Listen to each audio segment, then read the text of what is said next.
نواز شریف پٹاخہ نہیں پھاڑ سکتا، وہ بم اس نے کہاں سے پھاڑ دیا، کریڈٹ لیا جا رہا ہے اتنے سالوں سے بیٹھ کے۔ جج صاحب میرے زندگی کے 5 سال واپس کر دیں۔ مجھے تو یہ نواز شریف وہ دیکھ کے مجھے وہ یاد آ رہا ہے، یہ کہہ رہا کیا تھا۔ انشاءاللہ اگلی حکومت تحریک انصاف ہی بنائے گی صوبہ سندھ میں، اور ان چوروں کا اور زرداری مافیا کا کیسے پھینٹا مار کے بلہ چلے گا اور تیر ٹوٹے گا، اور کیسے سندھ میں حکومت تحریک انصاف بنائے گی۔ کر رہے کس سے شکوے شکایت، کس سے شکوے شکایت کر رہے تھے؟ یعنی جوڈیشری سے کر رہے تھے، اسٹیبلشمنٹ سے کر رہے تھے۔ ہماری تو بنتی نہیں نا، ہم تو حکومت میں تھے ہی نہیں بھائی، ہم تو باہر تھے، الیکشن بھی نہیں ہوئے تھے۔ پاناما بھی ہم نے تو نہیں لیک کیا تھا، اپارٹمنٹ تو ہم نے نہیں چھپائے تھے۔ میری تو پاکستان میں کیا لندن میں کوئی پراپرٹی نہیں، ہم نے تو نہیں کہا، آپ کی صاحبزادی نے کہا۔ وہ آپ کے صاحبزادے نے بیٹھ کے ٹی وی کے اوپر کہا کہ مجھے نہیں پتا کس کے ہیں، میں تو کرائے پہ رہتا ہوں، ابا کرایہ دیتے ہیں۔ اور دوسرا کہتا ہے الحمدللہ ہمارے اور ہماری بہن اس کی بینیفیشل اونر ہے۔ یعنی کہ آپ اپنے آپ سے جھوٹ بولتے ہو، گھر میں بھی جھوٹ بولتے ہو۔ انشاءاللہ اگلی حکومت تحریک انصاف ہی بنائے گی صوبہ سندھ میں، اور اگر آپ میں سے کوئی کسی کو اس کے اوپر میرے سے ڈسکشن کرنی ہے تو جب مرضی کر لیں، میں آپ کو فگرز اینڈ فیکٹس بتا دوں گا کہ کیسے ہم اگلی حکومت بنانے لگے ہیں، اور ان چوروں کا اور زرداری مافیا کا کیسے پھینٹا مار کے بلہ چلے گا اور تیر ٹوٹے گا، اور کیسے سندھ میں حکومت تحریک انصاف بنائے گی۔ میں 2-3 باتیں اور چھوٹی چھوٹی کر دوں، اس کے بعد میں شاہب بھائی آپ سے درخواست کروں گا آپ بھی کچھ بات کر لیجیے گا۔ کل میں نے چلتے پھرتے اور پھر رات کو سوشل میڈیا پہ ایک کامیڈی شو دیکھا، لندن سے ہو رہا تھا۔ اچھا پہلے میں سوچا کہ اب غصہ نہیں آنے لگا، اب ہنسی آنے لگی ہے۔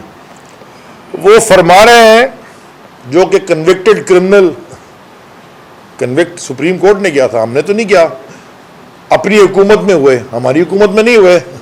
اس کے بعد بھی آپ کی حکومت رہی، شاید خاقان عباسی آپ کے پرائم منسٹر تھے، ہمارے تو نہیں تھے، اس کے بعد بھی آپ کو کوئی نہیں بچا سکا۔ شکایت کس سے کر رہے تھے؟ لیکن اس سے پہلے جو انہوں نے ایک بہت ہی فنی بات کی، انہوں نے کہا جی امریکہ مجھے دھمکی دے رہا تھا، یعنی کہ پریشر کر رہا تھا بم نہ پھاڑنے پہ، اور میں نے امریکہ کو کہا ایبسولوٹلی ناٹ۔ مجھے ذرا یہ بتائے، نواز شریف پٹاخہ نہیں پھاڑ سکتا، وہ بم اس نے کہاں سے پھاڑ دیا، کریڈٹ لیا جا رہا ہے اتنے سالوں سے بیٹھ کے۔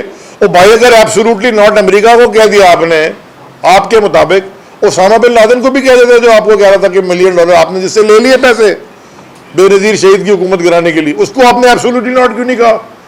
اور پھر آپ بیٹھ کے ٹی وی کے اوپر ایسے شکوے شکایت کر رہے ہیں۔ اچھا وہ کر رہے کس سے شکوے شکایت، کس سے شکوے شکایت کر رہے تھے؟ یعنی جوڈیشری سے کر رہے تھے، اسٹیبلشمنٹ سے کر رہے تھے۔ ہماری تو بنتی نہیں نا، ہم تو حکومت میں تھے ہی نہیں بھائی، ہم تو باہر تھے، الیکشن بھی نہیں ہوئے تھے۔ پاناما بھی ہم نے تو نہیں لیک کیا تھا، اپارٹمنٹ تو ہم نے نہیں چھپائے تھے۔ میری تو پاکستان میں کیا لندن میں کوئی پراپرٹی نہیں، ہم نے تو نہیں کہا، آپ کی صاحبزادی نے کہا۔ وہ آپ کے صاحبزادے نے بیٹھ کے ٹی وی کے اوپر کہا کہ مجھے نہیں پتا کس کے ہیں، میں تو کرائے پہ رہتا ہوں، ابا کرایہ دیتے ہیں۔ اور دوسرا کہتا ہے الحمدللہ ہمارے اور ہماری بہن اس کی بینیفیشل اونر ہے۔ یعنی کہ آپ اپنے آپ سے جھوٹ بولتے ہو، گھر میں بھی جھوٹ بولتے ہو۔ ایک بھائی کھڑا ہو کے کہتا ہے، یعنی کہ جو آج کل کرائم منسٹر ہی ہے وہ بنا ہوا، وہ کہتا ہے کھڑا ہو کے اسمبلی کے فلور پہ کہ مجھے بڑا فخر ہے کہ میرے والد بڑے محنتی کسان تھے۔ وہ کیا پہلا والا جو بڑا بھائی تھا، جو وہ کہتا ہے جی ہم تو 22 خاندان بھی چھوٹے تھے، ہم ان سے بھی بڑے تھے۔ صاحبزادی بھی فرمانی ہے کہ جی وہ پتہ نہیں جدی پشتی ہم رئیس تھے، جدی پشتی رئیس میرے مرحوم والد مجھے بتاتے تھے، وہ ایک زمانے میں شیل میں کام کرتے تھے، یہ برشین میں LPG انٹروڈیوس کی تھی لیٹ 60s میں، 69-70 یا اس وقت۔ انہوں نے کہا کہ میں ایک دفعہ لاہور گیا اور چھوٹی سی دکان پہ ایک صاحب بیٹھے ہوئے تھے، سلنڈر کے وہ بنانے تھے وہ نوزلز، تو وہ ان کے حوالے صاحب تھے، چھوٹی سی دکان میں بیٹھے تھے۔ یہ پتہ نہیں کون سی اتفاق سے اتفاق فاؤنڈری جدی پوچھتی بن گئی، ورنہ ہے کچھ نہیں ایسا۔ اور بڑا آخر میں ایک بڑا وہ محمد علی مرحوم کی فلم کا بڑا فیمس ڈائلاگ تھا، ہوتا تھا اگر آپ لوگوں کو یاد ہو، جج صاحب میرے زندگی کے 5 سال واپس کر دیں۔ مجھے تو یہ نواز شریف وہ دیکھ کے مجھے وہ یاد آ رہا ہے، یہ کہہ رہا کیا تھا۔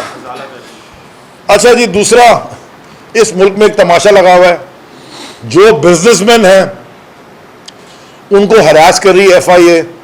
میں شدید مذمت کرتا ہوں طارق شفیع صاحب کے گھر کے اوپر جو چھاپا مارا ہے، ان کے گھر کے پتہ نہیں کیا کیا فون اٹھا کے لے گئے، ان کے شاید بیٹے کا بھی لے گئے، یہ بیٹے کا فون کیوں لے کے چلے گئے یا دوسرے فون۔ یعنی کہ اس کے اوپر تو ویسی چوری کی ایف آئی آر کٹتی ہے, بیٹے کا تو نام نہیں ہے ایف آئی آر میں, آپ کیسے لے کے چلے گئے گھر میں گھس کے کسی کا بھی فون.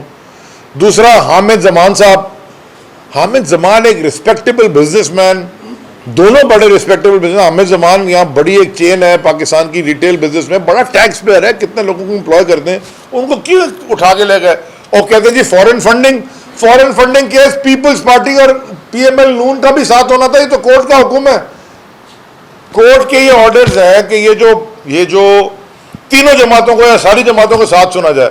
تو آپ ادھر بندے اٹھا کے بند کریں, ادھر کوئی سوال ہی نہیں پوچھ رہا. تو پھر الیکشن کمیشن کے اوپر سوالیہ نشان بنتا ہے. جب ہم سوال کرتے پھر وہ ناراض ہو جاتے ہیں. اس کے بعد آخری ایک لائن, اس سے زیادہ میں نے ٹویٹ بھی نہیں کی, میں اس سے زیادہ کہوں گا بھی نہیں.